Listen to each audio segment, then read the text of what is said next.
Bienvenue à tous.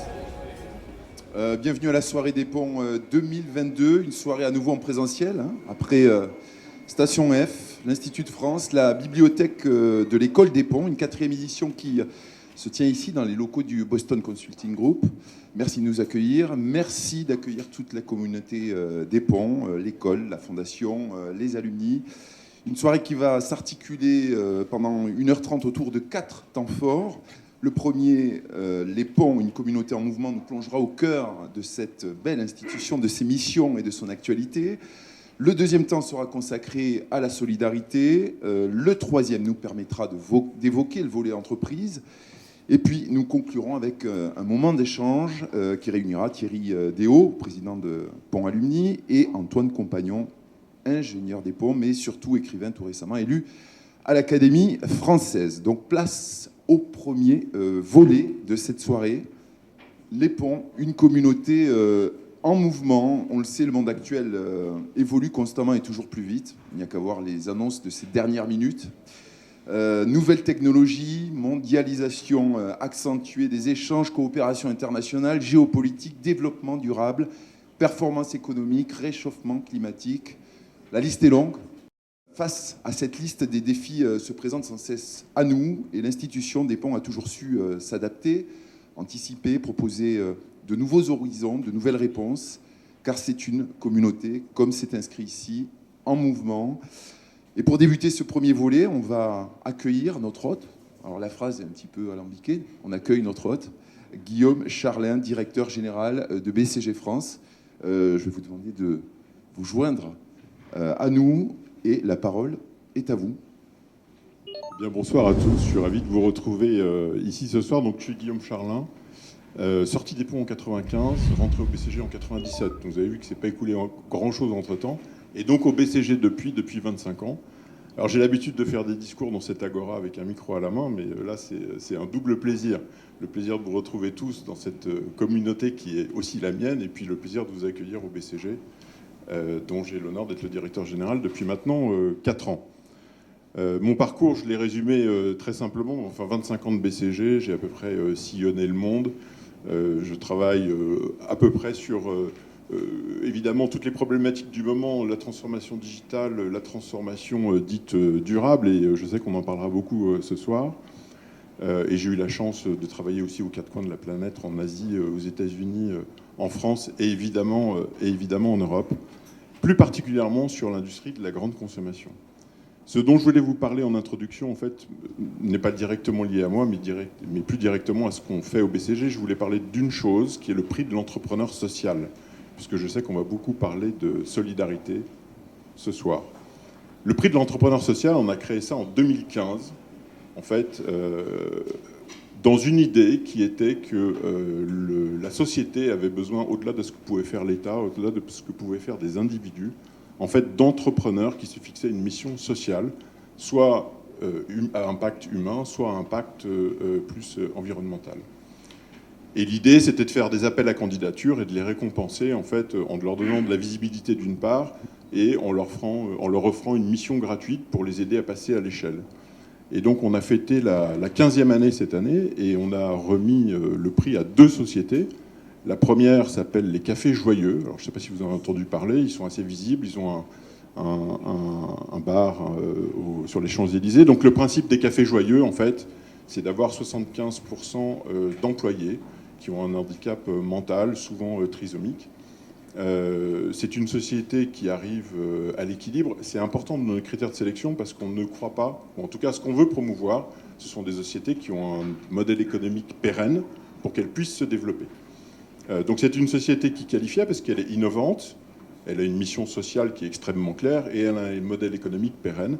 Et donc on accompagne cette société maintenant dans son développement pour la faire passer à l'échelle. Elle a 8 points de vente, l'ambition est d'en avoir 50 d'ici 18 mois. Et puis de l'aider à accélérer son développement. La deuxième dont je voulais surtout parler, c'est Each One. Each One, en fait, a été créé il y a 6 ans et c'est une société qui s'est fixée comme mission d'intégrer les migrants. Alors, le prix a été remis en novembre. Évidemment, aujourd'hui, c'est au cœur de l'actualité.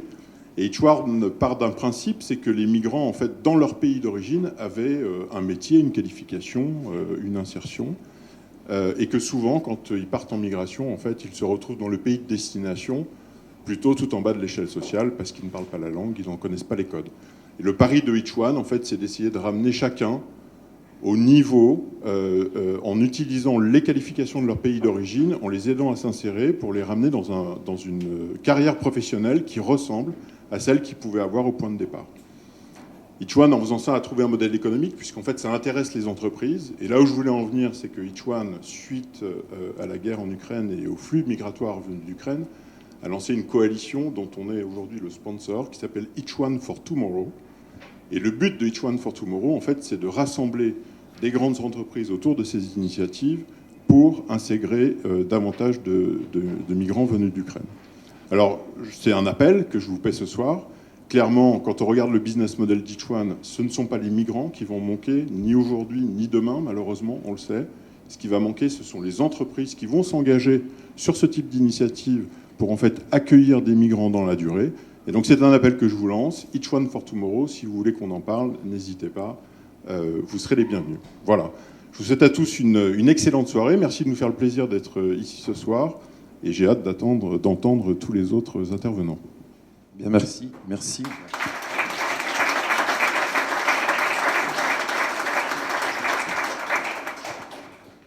Et nous allons être immédiatement rejoints par Sophie Mougard, directrice de l'école des ponts Paris Tech. Cette soirée, c'est l'opportunité d'avoir des nouvelles de l'école, oui, et votre éclairage sur les défis qui l'attendent. Je voudrais d'abord remercier la Fondation et Ponts Alumni de nous donner cette possibilité chaque année de vous donner un peu quelques nouvelles de notre école. Et je crois que pour l'école, c'est particulièrement important à un moment donné où on a validé un choix stratégique majeur avec la signature du contrat d'objectifs avec la précédente ministre de la Transition écologique, Barbara Pompili. Ce choix stratégique, c'est de rejoindre l'Institut Polytechnique de Paris. L'Institut Polytechnique de Paris, c'est un regroupement sur le plateau de Saclay qui réunit 5 écoles aujourd'hui, donc bientôt 6, que sont l'IX, l'ENSAE, les Télécoms Sud Paris, Télécom Paris et l'ENSTA. En gros, quelques chiffres, c'est 8000 étudiants, c'est 1000 chercheurs, à peu près autant de doctorants. C'est vraiment de la recherche d'excellence. Et je reviendrai peut-être un tout petit peu après, au titre des différents défis, sur pourquoi l'école a fait ce choix. Mais ce qui me paraît important, si on parle des défis, c'est peut-être de dire d'abord qu'on a été, vous le savez, on a eu l'occasion d'échanger là-dessus, particulièrement impacté ces 2 dernières années. Pour une école, la crise Covid, c'est quand même redoutable. Et je crois vraiment qu'il faut vous indiquer que l'ensemble des acteurs de ce qu'on appelle notre écosystème s'est mobilisé. C'est vrai des équipes d'encadrement de l'école, c'est vrai des enseignants, c'est vrai des personnels fonction support, c'est vrai des étudiants aussi qui ont fait preuve d'une grande résilience. Et puis c'est vrai de vous, les alumni, qui vous êtes mobilisés avec une très grande réactivité de la Fondation pour accompagner nos élèves. Et je pense que ça, c'est important. Et si on a réussi ça, c'est aussi parce qu'on a su consolider finalement nos fondamentaux ces dernières années. Alors, un élément qui me paraît important aujourd'hui, dans le contexte dans lequel s'inscrit l'école, c'est évidemment l'urgence climatique. Nous avions, l'année dernière, en distanciel, mais nous avions Céline Guivarch, membre du Haut Conseil pour le climat, qui était il y a encore quelques jours reçue par le président de la République pour lui parler de cette urgence climatique. Le dernier rapport du GIEC l'illustre. Voilà, je crois que vraiment, cette urgence, elle souligne particulièrement la première mission de l'école auprès des étudiants, auprès des chercheurs, auprès du corps social. Nous devons former celles et ceux qui, demain, apportent des solutions. Et puis, nous devons nous-mêmes prendre notre part aux solutions à travers la recherche, à travers l'avancée des connaissances qui est produite par les 12 laboratoires de l'école et les innovations que nous pourrons valoriser.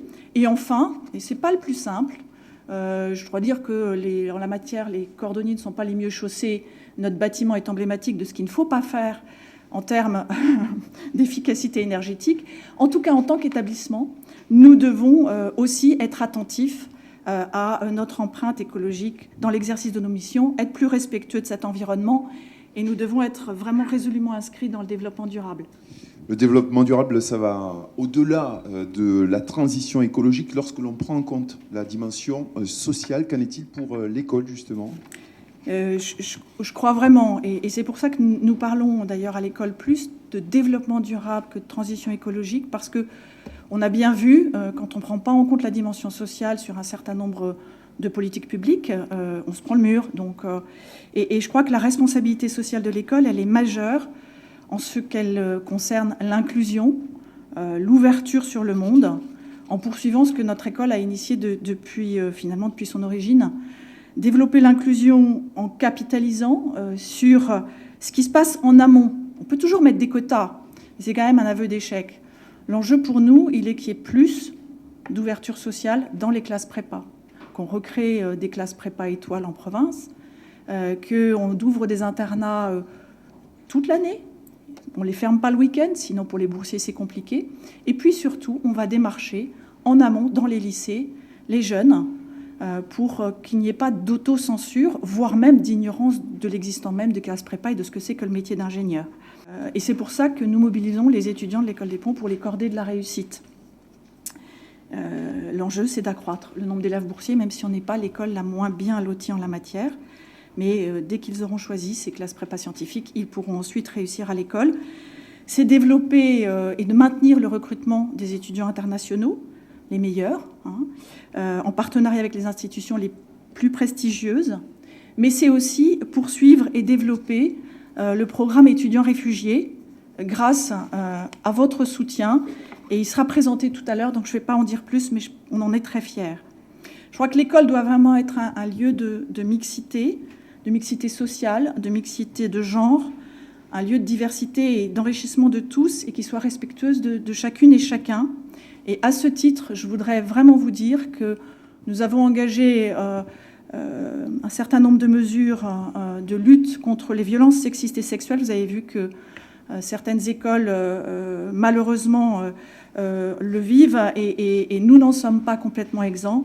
L'attention au respect d'autrui, le développement de l'interculturel, ce sont des sujets d'attention et de mobilisation constante et quotidienne à l'école. Une nouvelle séquence s'ouvre. Quels vont être les défis auxquels l'école va devoir faire face dans les semaines, les mois à venir ?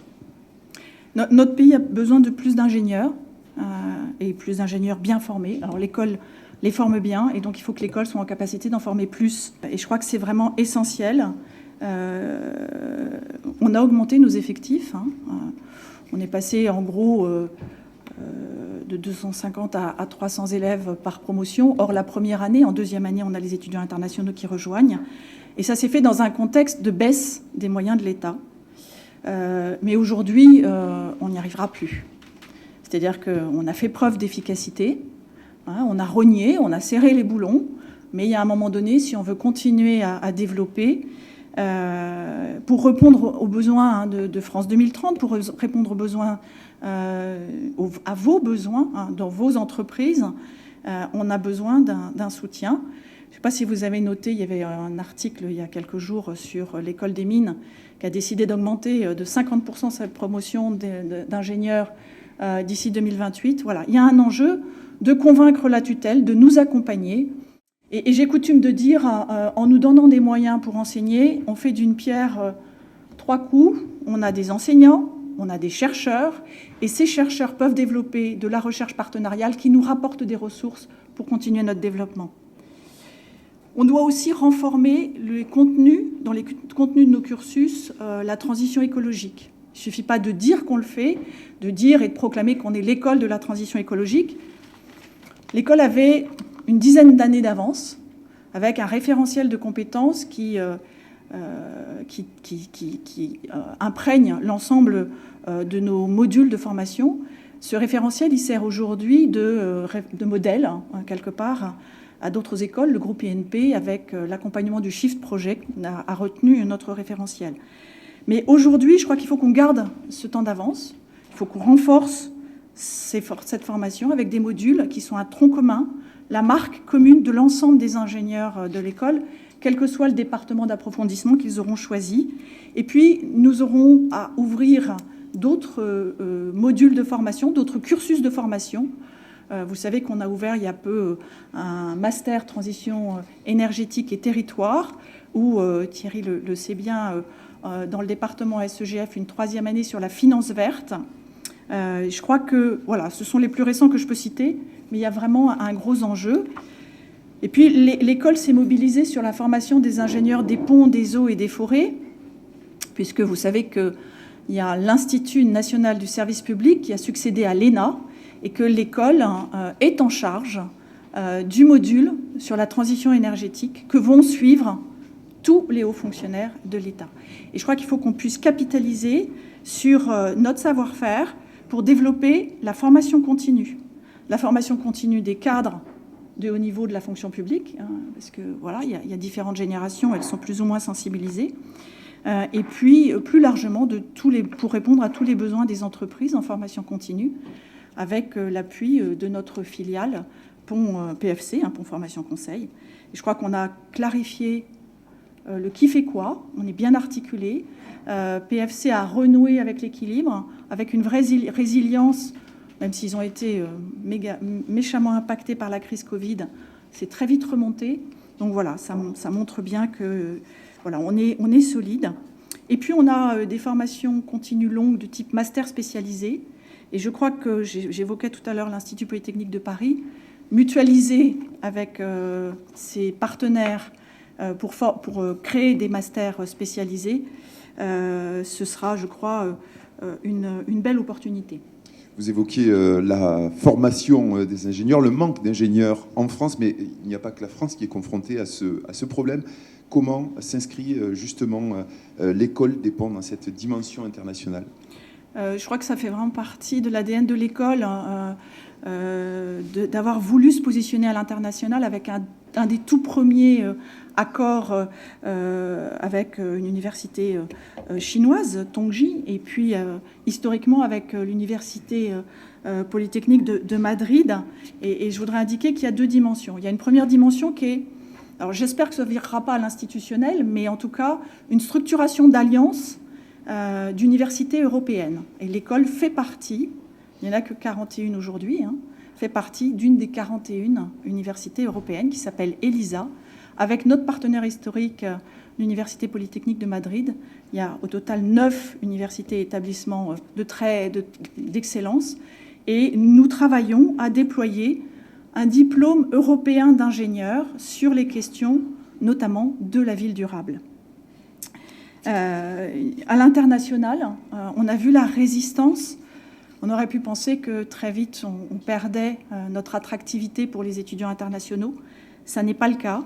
Et je crois que le dispositif d'accueil, de parrainage, mais aussi de réactivité pour les bourses qui les ont accompagnés et la mobilisation de l'ensemble des équipes de l'école qui nous permet d'avoir 3 étoiles sur le label Campus France, on fait on tient, on résiste. Alors, il faut continuer à investir, travailler pour attirer les meilleurs. Là aussi, l'Institut Polytechnique de Paris, ce sera pour nous une capacité d'attractivité supplémentaire des meilleurs étudiants. Et puis, nous essayons de participer au rayonnement de notre pays à l'international et d'accompagner les besoins des entreprises. Et je donnerai 2 exemples. En Afrique, nous avons un partenariat avec l'Université Mohamed VI Polytechnique qui nous permet de déployer une formation qui est similaire à celle que nous déployons pour les ingénieurs des ponts et des eaux et des forêts, sur l'action publique. Et nous avons un master professionnel avec l'INPHB, l'Institut national polytechnique Houphouët-Boigny, master qui accompagne le projet du Grand Abidjan. Et je crois que ce qui est intéressant, c'est que ce sont des partenariats où ce n'est pas l'école qui se projette, compris par sa taille, elle pourrait pas, ce serait très très consommateur de moyens et d'énergie que nous n'avons pas. On passe dans ce qu'on appelle en mauvais français du capacity building avec nos partenaires, ce qui nous permet aussi, nous, d'apprendre quand on doit expliquer à d'autres comment on fait. Je pense qu'on apprend aussi beaucoup sur ses propres pratiques. Toujours dans le cadre international, chaque année, les enseignements, les établissements d'enseignement du monde entier sont évalués, classés. Il y a une très très forte compétition. Comment l'école se positionne-t-elle? Alors là, je suis ravie de vous dire que nous avons gagné 58 places dans le domaine. Je parle du classement QS. Hein. Shanghai, on oublie, on est beaucoup trop petit. Okay, éventuellement Shanghai by subject, encore que. Mais il y a 2 classements qui sont faits pour les établissements. On rivalise avec de très gros, mais c'est le classement THE et QS. Nous avons gagné 58 places dans le domaine Engineering and Technology. Nous sommes le premier établissement français en génie civil.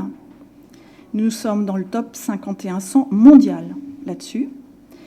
Nous avons gagné 100 places en Environmental Sciences et 250 places en Computer Science and Information Systems.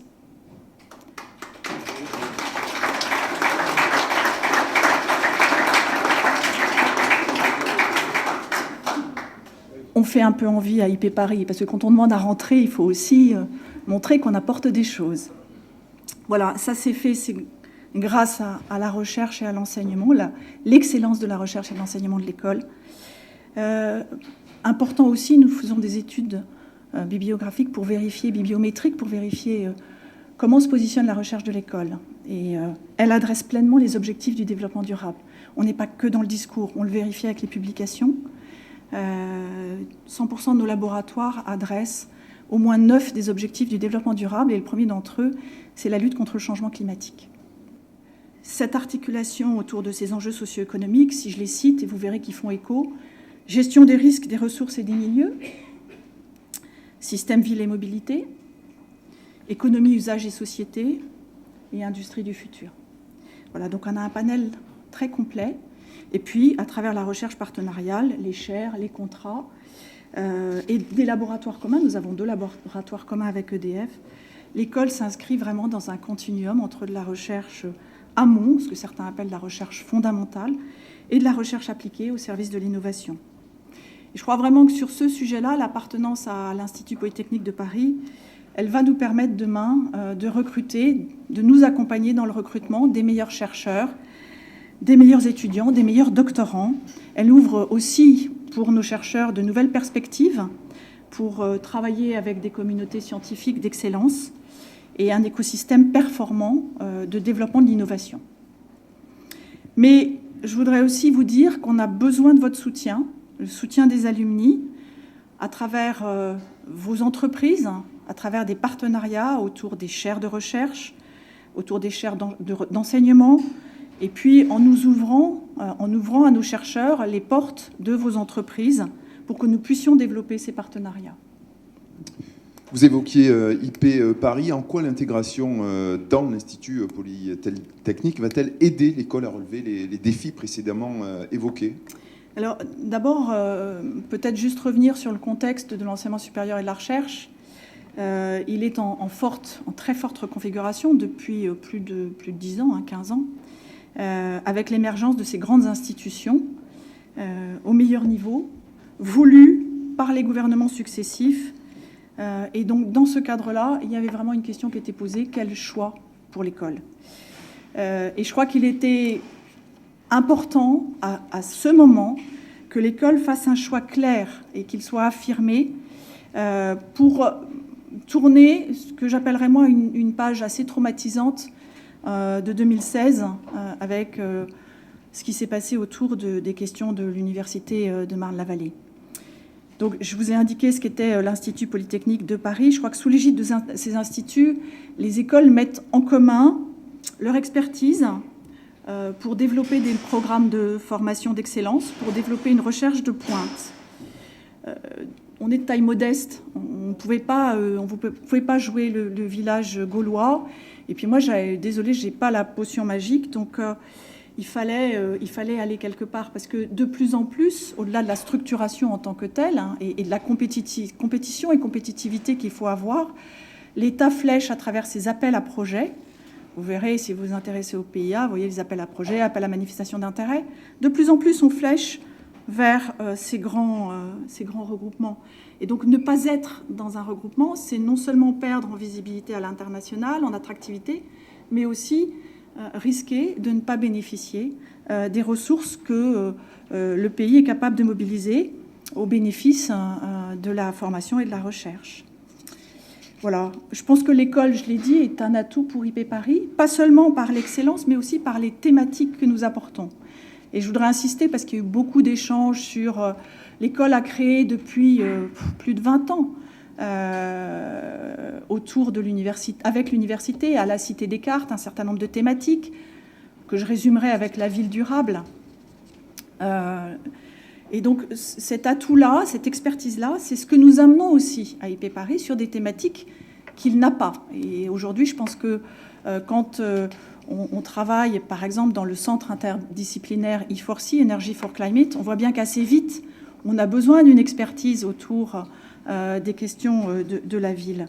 Et donc, je crois qu'on apportera, avec nos 2000 étudiants, tout cursus confondu, la qualité de nos enseignements et de la recherche, qui a été reconnue et saluée par les classements et une progression constante. On apportera ça dans le cadre d'IP Paris et, je dirais, sans déshabiller Pierre pour habiller Paul. Voilà, et ça a été possible, cette signature du contrat d'objectifs et ce choix clair, affirmé, grâce à la mobilisation de tous. Et je voudrais vraiment remercier les alumni qui, par leur soutien, par leur poids, je regarde en particulier Thierry, François et Thierry, votre poids, votre soutien a permis cette décision essentielle. Et bien sûr, j'associerai le président du conseil d'administration, qui est un alumni, Benoît de Ruffray, patron des FAGE, qui préside le conseil d'administration et qui a vraiment mouillé la chemise pour y arriver. Voilà, alors maintenant, le grand défi, c'est de réussir cette entrée, parce que la direction est tracée, mais ça reste à concrétiser. Il nous faut affirmer notre place. Les autres ont commencé à construire, nous on arrive un peu après. Donc il faut qu'on trouve notre place dans cet établissement public expérimental en cours de construction. Ça veut dire faire valoir aussi l'expertise, les responsabilités de l'école pour le collectif. Qu'allons-nous apporter autour du développement durable notamment, et tout ce que l'on peut avoir sur les sujets liés à la ville durable, à la transition écologique. Bref, voilà, réussir notre implantation, puisque nous souhaitons prolonger à travers ce partenariat et cette intégration dans IP Paris ce que nous faisons déjà en recherche sur les questions d'énergie, de climat et d'économie, avec l'excellence de Paris School of Economics, dont l'école est un des membres fondateurs. Et puis, dans le même temps, on continuera à capitaliser sur le partenariat de longue date que nous avons avec nos partenaires de Paris-Est sur le champ de la ville durable. Je vais finir par un dernier chantier, et là, je parle d'un vrai chantier, au premier sens du terme, la construction d'un bâtiment de l'école à Saclay. Il n'est pas question de déménager l'école, je le dis tout de suite, parce que chaque fois on parle de bâtiment tout de suite, est-ce que c'est... Voilà. Non. Ne serait-ce que pour des raisons budgétaires. Je rappelle le modèle de la plupart des écoles qui se sont installées sur le plateau de Saclay. Pour ceux qui se poseraient la question, c'est assez simple. On vend l'immobilier qui a beaucoup de valeur dans Paris, et puis après, on s'installe là où c'est beaucoup moins cher, et il reste que le delta à payer. Donc, delta qui n'est pas en général zéro, parce que les écoles profitent pour s'agrandir. Nous, le problème, c'est que la valorisation du site historique de l'école, elle est faite. Elle n'a pas été faite au profit de l'école, elle a été faite au profit de ce qu'est maintenant l'université de Marne-la-Vallée. Donc voilà, on fera avec. Néanmoins, je crois qu'il est vraiment essentiel que l'école dispose d'un bâtiment à Saclay, qui illustre son implantation dans IP Paris, qui nous permettent d'accompagner l'enseignement et la recherche. Alors il se trouve qu'on fait des programmes annuels de recherche chaque année, et là je sors d'un programme annuel de recherche avec le CEREA. Le CEREA, c'est un labo commun avec EDF qui s'intéresse en particulier aux problématiques de qualité de l'air. Le CEREA, ils ont la perspective de faire fois 1,5 dans les années qui viennent. Et ils me disent, on pousse les murs, on n'a plus de place. Je leur ai dit, voilà, on va trouver. D'autant que EDF étant implanté à Chatou, mais aussi à Saclay, ça les intéresse particulièrement.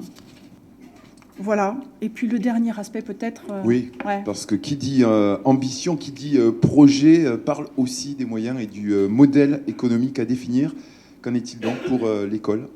Alors, la période passée a permis de consolider nos fondamentaux. On s'est inscrit dans une trajectoire où depuis 10 ans, on perd des emplois et la subvention État diminue. Et pas qu'un peu, hein, enfin voilà. Donc on a pu le faire. Enfin moi, depuis que je dirige l'école, j'ai souhaité que ça se fasse sans toucher à la recherche et à l'enseignement. Ça a permis de mettre un petit peu de rigueur dans la gestion. Ça a aussi conduit à un retour à un résultat où on exécute nos budgets équilibrés, voire on alimente le fonds de roulement, ce qui va être indispensable pour réaliser nos investissements, et en particulier le bâtiment à Saclay. On a réussi à accroître les ressources propres à travers les partenariats de recherche et à travers le développement des formations de type master spécialisé.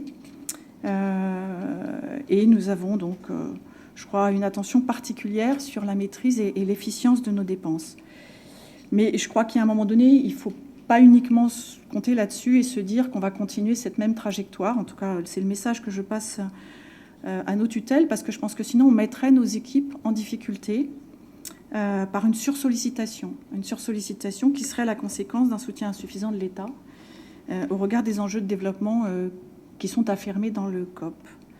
Et donc je crois que nous allons bien sûr poursuivre avec l'appui des partenaires industriels, avec votre appui, le développement de nos ressources propres. Mais la volonté affirmée qui figure au contrat d'objectif, elle suppose quand même que l'on renoue modestement avec un soutien de notre ministère. Et ce sera pour nous l'enjeu que de mobiliser ces forces au service de l'enseignement, de la recherche, et d'utiliser cet effet levier qui permet aussi de développer les ressources propres. Je voudrais juste terminer en vraiment vous indiquant que très profondément, je crois que l'une des principales forces de l'école, elle est ici, elle est dans son écosystème, avec Pont Alumni, avec la Fondation des Ponts.